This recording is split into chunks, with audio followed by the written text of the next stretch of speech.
আসসালামু আলাইকুম। Hi friends, কেমন আছেন?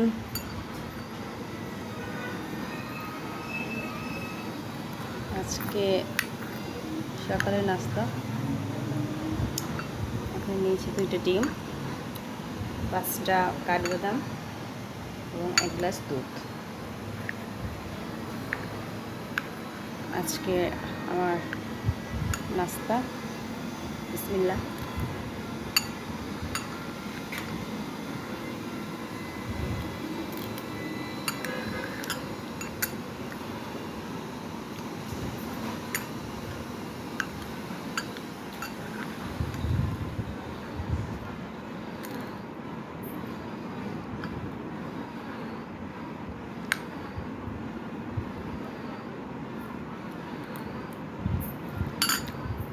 এটা হলো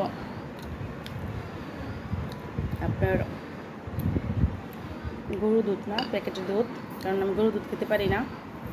আমার কাছে একটা কেমন যেন গন্ধ লাগে। তো আজকে জেনে এটুকুই। আল্লাহ হাফেজ।